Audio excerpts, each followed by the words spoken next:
আপোনালোকৰ নিজৰ মাটি আজি 25 বছৰ 30 বছৰ আপোনালোকে ক'ত আছিলে আমাৰ যে গোহালিটো কাটিলেহি আজি 25 বছৰ 30 বছৰ আপোনালোকে নেদেখিলে নেকি মাটি মীমাংসা মিলাবলৈ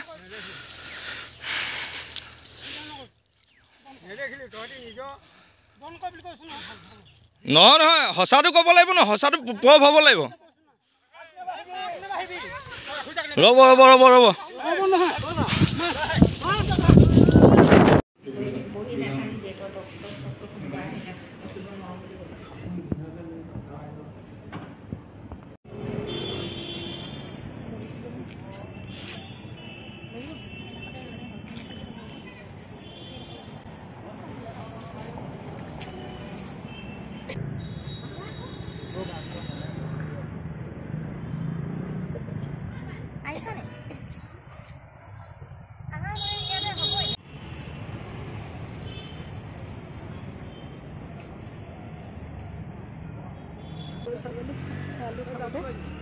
মাৰিলে চুতীয়া ভাস্কৰ চুতীয়া আৰু ভাস্কৰ চুতীয়া আৰু সুখেশ্বৰ চুতীয়া ৰাজু চুতীয়া আৰু বশিষ্ঠ চুতীয়া আৰু সিহঁতৰ নাম যদি বেলেগ আছে মই নাজানো আপোনালোকে উলিয়াই ল'ব আৰু মোৰ মানুহজনক মাৰিছে ল'ৰাটোক মাৰিছে সৰু ল'ৰাটোক মাৰিছে অৱস্থা নাইকিয়াকৈ মানুহজনক মাৰিছে ডাঙৰ ল'ৰাটোক মাৰিছে হাতত খেদি মোৰ এই অৱস্থা মোক এই হাতত অপাৰেশ্যন কৰিলোঁ অপাৰেশ্যন কৰি মোক পাছত মোক ভৱিষ্যতে কাটি থৈ যাব দিছে ভৱিষ্যতে কাটি দিম বুলি ডিঙিটো কাটি থৈ যাম বুলি মোক ধৰিছিলে আৰু বেছি কথা ক'ব নোৱাৰোঁ মোক আৰু কঁপনি ধৰিছে বিষাইছে হাতবিলাক ডিচেম্বৰ মাহৰ 3 তাৰিখৰ দিনাখনি আমাৰ লখিমপুৰ জিলাৰে লখিমপুৰ সদৰ থানাৰ অন্তৰ্গত আমাৰ ঘাৰমৰা বৰচাপৰি যিটো ঘূনাসুতি নদী পাৰ হয় সেই অঞ্চলটোতে বিগত বহুত বছৰ ধৰি আচলতে ভূমিকেন্দ্ৰিক এটা বিবাদ তেওঁলোকৰ চলি আছিলে আমাৰ দীপালী শইকীয়া বাইদেউৰ ঘৰৰ লগত মানে মধ্যেশ্বৰ চুতীয়া বুলি এগৰাকী ব্যক্তিৰ তেখেতলোকৰ ভূমি বিবাদটো চলি আছিলে এই ভূমি বিবাদটো আহি আমাৰ আৰক্ষী প্ৰশাসনৰ ওচৰো গোচৰটো পাইছিলেহি তৎসত্ত্বেও কিন্তু যোৱা 3 তাৰিখ ডিচেম্বৰ মাহৰ 3 তাৰিখৰ দিনাখনি মানে অতি নৃশংসভাৱে মধ্যেশ্বৰ চুতীয়াৰ নেতৃত্বত মানে তেখেত মধ্যেশ্বৰ চুতীয়া কিন্তু এজন অৱসৰপ্ৰাপ্ত শিক্ষক দেই এই কথাষাৰ আপোনালোকৰ জৰিয়তে ক'ব বিচাৰিছোঁ এজন মানে কেনেকুৱা নিকৃষ্ট মানদণ্ডৰ শিক্ষক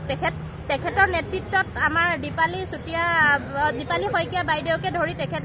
তেখেতৰ দুটা ল'ৰা মানে যৌৱনপ্ৰাপ্ত ল'ৰা ডেকা ল'ৰা আৰু তেখেতৰ স্বামীক উপৰ্যু পৰিমাণে প্ৰহাৰ কৰিছে আৰু নৃশংসভাৱে চোকা অস্ত্ৰৰে তেওঁলোকক আঘাত কৰিছে আমি মাটি ভূমি বিবাদটো চলি আছে তেওঁলোকৰ মাজত কিবা এটা লাগি আছে মতা মানুহে লাগিছে বাৰু আমি সেইটো কথাত ইমান ক'বলৈ নাযাওঁ যিহেতু বিষয়টো আইনৰ মাজত আছে বা আদালতৰ জৰিয়তে আছে গতিকে আমি এটা কথা মাত্ৰ ক'ব বিচাৰিছোঁ এগৰাকী মহিলাক কেইজনমান পুৰুষে দলবদ্ধভাৱে এখন পথাৰত ছাগলী এৰাল দি থকা অৱস্থাত এনেধৰণে মানে গৰু ছাগলীকো প্ৰহাৰ নকৰে বা মানে আমি কোনো জীৱকে তেনেধৰণে আমি মানে মাৰিবলৈ উদ্যত হ'ব নোৱাৰোঁ তেতিয়াহ'লে এগৰাকী মহিলাক তেনেধৰণে যে ইমান নৃশংসভাৱে হিংসতাৰে তেখেতক মানে আক্ৰমণ কৰি মানে লুৰ ৰদেৰে মাৰিছে আপোনালোকে দেখিছে তেখেতৰ হাত এখন অলৰেডি অপাৰেশ্যন কৰা হৈছে আমাৰ লখিমপুৰ মেডিকেল কলেজত আৰু তেখেতৰ গোটেই শৰীৰ মানে ৰদেৰে মাৰিছে বাঁহেৰে মাৰিছে মূৰত মাৰিছে কঁকালত মাৰিছে এগৰাকী মাকক কিন্তু এই মাৰি থকাৰ অৱস্থাটো তেওঁ দুজন ল'ৰাই চাই থাকিব লগা হৈছে এইটো কাৰণেই চাই থাকিব লগা হৈছে আগতেই কিন্তু তেখেতলোকক মানে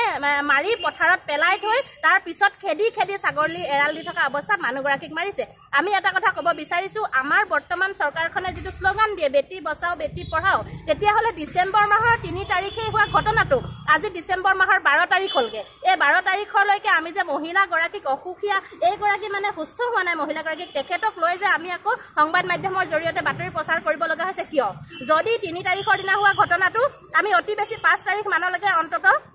যিকেইজনে এই মানে ঘটনাটো কৰিছিল, এই ঘটনাটোৰ লগত জড়িত যিসকল ব্যক্তি, তেখেতলোকক যদি আৰক্ষী প্ৰশাসনে বিহিত ব্যৱস্থা কৰিলেহেঁতেন আমি হয়তো চাগে এনেকৈ আহিব লগা নহ'লহেঁতেন। গতিকে আমি ক'ব বিচাৰিছোঁ আচলতে শ্লোগান বা মানে বিভিন্ন এডভাৰটাইজে বা মানে যিবিলাক বিজ্ঞাপন দি থাকে এইবিলাকেই কথা নহয়। আমাৰ অসমত আমাৰ মহিলাসকল কিমান নিৰাপত্তা, আমাৰ নাৰীক কিমান সুৰক্ষা দিছে, আজি এইগৰাকী মহিলাক তেনেকৈ খেদি খেদি প্ৰহাৰ কৰিছে, কালিলৈ আমাৰ লখিমপুৰ মেইন টাউনত কোনোবা এগৰাকী মহিলাক খেদি খেদি এনেকৈ হত্যা কৰিব বা মানে আক্ৰমণ কৰিবলৈ উদ্যত হ'ব, তেতিয়াহ'লে আমি কিমান সুৰক্ষিত বুলি ভাবোঁ? আমি মহিলাসকল কিমান সুৰক্ষিত তেতিয়াহ'লে? গতিকে আমি ক'ব বিচাৰিছোঁ যে দীপালী শইকীয়া বাইদেউক যি কেইগৰাকী মানুহে মানে ব্যক্তিয়ে আচলতে তেওঁক এনেকুৱা হিংসতাৰে আক্ৰমণ কৰিছিল, তেখেতলোকক খুব কম দিনৰ ভিতৰত দৃষ্টান্তমূলক শাস্তি দিয়ক। যদিহে আমি কিবা এটা শাস্তি দিয়া বুলি আমি গম নাপাওঁ বা আমি খবৰ কৰি থাকিম, যদি আমি তেওঁলোকে একো এটা ব্যৱস্থা লৈছে বুলি আমি গম নাপাওঁ, তেতিয়াহ'লে কিন্তু আমি লখিমপুৰ ধেমাজি দুখন জিলাৰ সকলো মহিলা ওলাই আহি আমি লখিমপুৰ জিলা আয়ুক্তৰ কাৰ্যালয়ৰ সন্মুখত আমি প্ৰতিবাদ কৰিম। কাৰণ আমি জানো যে আমাৰ অসমত আমি প্ৰতিবাদ কৰিবই লাগিব, প্ৰতিবাদৰ অবিহনে আমি একো কামতে সফল নহওঁ। গতিকে আমি প্ৰতিবাদ কৰিম আৰু প্ৰতিবাদ কৰাৰ পিছত আমি প্ৰতিক্ৰিয়া চাব বিচাৰিম যে তেওঁলোকে কেনেধৰণৰ প্ৰতিক্ৰিয়া কৰিছে। আৰু এটা কথা জানিব বিচাৰিছোঁ যে যিজন মধ্যশ্বৰ চুতীয়া মানে অৱসৰপ্ৰাপ্ত শিক্ষক, তেখেতৰ কোনোবা বোলে ৰিলেশ্যনৰ মানে পৰিয়ালৰ কোনোবা এগৰাকী বোলে আৰক্ষী বিষয়া। গতিকে এই কথাটো আমি গম পাইছোঁ। আৰু যিহেতু কোনোবা এজন আৰক্ষী বিষয়া, গতিকে চাগে তেনেকেই মানে ওপৰৰ যিবিলাক হাই লেভেলৰ মানুহ তেখেতলোকে এনেকৈ বিষয়টো মানে তেওঁলোকে মানে গাপ দিবলৈ বিচাৰে। গতিকে সেই সূত্ৰে যদি দীপালী শইকীয়াই গৈ এটা সময়ত ন্যায় নাপায়, তেতিয়াহ'লে কিন্তু আমি মহিলাসকল বহি নাথাকিম। কাৰণ আমি মহিলাসকলে প্ৰত্যেকটো ক্ষেত্ৰতেই আমি নিৰাপত্তাহীনতাত ভুগিছোঁ, আমি প্ৰত্যেকটো ক্ষেত্ৰতেই আমি মানে সুৰক্ষিত নহয়। গতিকে আজি আমি আপোনালোকৰ সংবাদ মাধ্যমৰ জৰিয়তে এটা কথা স্পষ্টভাৱে ক'ব বিচাৰিছোঁ, দীপালী শইকীয়াক যি কেইজন ব্যক্তি আক্ৰমণ কৰিছিল, তেখেতলোকক যদি দৃষ্টান্তমূলক শাস্তি নিদিয়ে আমি কিন্তু ইমানতে ক্ষান্ত নাথাকি আমি ইয়াতকৈ বেছি প্ৰতিবাদ কৰিবলৈ আমাৰ সংগঠনৰ জাগৃত নাৰী শক্তি সমিতি সংগঠনে আমি প্ৰতিবাদ কৰিবলৈ আমি যিমান পাৰোঁ আমি মানে আগবাঢ়ি যাম। গাফিলতিৰ কাৰণতে এইটো হৈছে চবেই জল পটপট। কাৰণ ঘটনাটো হৈছে ডিচেম্বৰ মাহৰ 3 তাৰিখে আৰু আজি তাৰিখলৈকে তেখেতলোকে কেইজন আছামীক ধৰিলে বা কেইজন আছামীক কি কৰিলে, তেওঁলোকে আচলতে দীপালী শইকীয়া সুস্থ হৈছে নে নাই এই কথাটো প্ৰশাসনৰ দায়িত্ব আছিল। খবৰ এটা লোৱা, প্ৰশাসনে খবৰ ল'ব লাগিছিল। প্ৰশাসনে তেওঁলোকে নিজে গৈ য'ত ঘটনাটো হৈছিল সেই ঘটনাটো চাবৰ কাৰণেও আকৌ যোনকেইজন মানে ভুক্তভোগী পৰিয়ালে আৰক্ষী প্ৰশাসনক মানে অনুৰোধ কৰিব লগা হৈছে যে ঘটনাটো ক'ত হৈছে আপোনালোকে এবাৰ চাই আহক। আমি এতিয়া এই কথাখিনি ইমান স্পষ্ট ভাষাৰে যে ইয়াত আমি লখিমপুৰ টাউনৰ সোঁমাজত কৈছোঁ, হয়তো অহা কালিলৈ আমি এই কোন কেইগৰাকী মহিলাই আমি সংবাদ মাধ্যমৰ আগত কথা কৈছিলোঁ, আমিও হয়তো তেওঁলোকৰ আমি টাৰ্গেট হৈ যাব পাৰোঁ। গতিকে এনেকুৱা ধৰণৰ যদি আইন প্ৰশাসন দেশত চলি থাকিবলৈ হয়, আমি মহিলাসকল কিন্তু কেতিয়াও আমি মানে নিৰাপত্তা নহয় আৰু আমি সুৰক্ষিত নহয় বুলি আমি সকলোৰে আগত চিঞৰি চিঞৰি ক'বলৈ বাধ্য হ'ম। আমি আজি আমাৰ জাগৃত নাৰী শক্তি সমিতি লখিমপুৰ আৰু ধেমাজি দুখন জিলাৰ আমি বিষয়ববীয়াসকলে সদস্যসকলে আমি এই দীপালী শইকীয়াক যে আক্ৰমণ কৰাৰ এই বিষয়টো আমাৰ মাননীয় বৰ্তমান লখিমপুৰ জিলাৰ আয়ুক্ত মহোদয় আৰু বৰ্তমান আৰক্ষী অধীক্ষক মহোদয় তেখেতলোকক আমি স্মাৰক পত্ৰ দিবলৈ আমি সাজু কৰি আনিছোঁ। গতিকে আমি তেখেতলোকক স্মাৰক পত্ৰ দিম আৰু স্মাৰক পত্ৰ দিয়াৰ পিছত আমি তেখেতলোকৰ মানে চৰকাৰৰ ফালৰ পৰা বা আৰক্ষী প্ৰশাসনৰ ফালৰ পৰা আমি তেওঁলোকে যি পদক্ষেপ লৈছে আমি সেইটো জানিব বিচাৰিম। যদি আমি সেই পদক্ষেপত আমি সুখী নহয়, তেতিয়াহ'লে আমি মানে আমাৰ যি কাৰ্যকলাপ আমি আগবঢ়াই নিম। আৰু এটা কথা আপোনালোকক জনাব বিচাৰিছোঁ যে যোনদিনাখনি ঘটনাটো হৈছিল ভিডিঅ' ফুটেজ সকলোবিলাক আছে। ভিডিঅ' ফুটেজ মানে ভিডিঅ' কৰিয়ে আছিলে এজন ল'ৰাই, দীপালী শইকীয়াৰ সৰুজন ল'ৰাই ভিডিঅ' কৰি থকা সময়তে তেখেতক মানে অন কেমেৰা তেখেতক ঘপিয়াইছে। গতিকে সেই তেওঁলোকৰ হাতত কিন্তু একো লাঠি লুঠা নাছিল। এটা মানে একদম মানে যিবিলাক কথা লুকাই থাকে সেই কথাটো মই ক'ব বিচাৰিছোঁ। কিন্তু সেই মুহূৰ্তত সেইখন গাঁৱৰে মানে সেই গাঁৱৰ পৰা অলপ আঁতৰৰ এখন গাঁৱৰ মানে দুগৰাকী মহিলাই কিন্তু আমাৰ লখিমপুৰ সদৰ আৰক্ষী থানাত মানে এখন এজাহাৰ দিছেহি যে দীপালী শইকীয়াৰ ল'ৰাটো মানে ডাঙৰ ল'ৰা, সৰু ল'ৰা আৰু তেওঁৰ হাজবেণ্ডে মানে স্বামীয়ে বোলে প্ৰথমতে মাৰিব বিচৰাৰ কাৰণেহে তেখেতলোকে চোকা অস্ত্ৰেৰে আক্ৰমণ কৰিলে। কিন্তু আমাৰ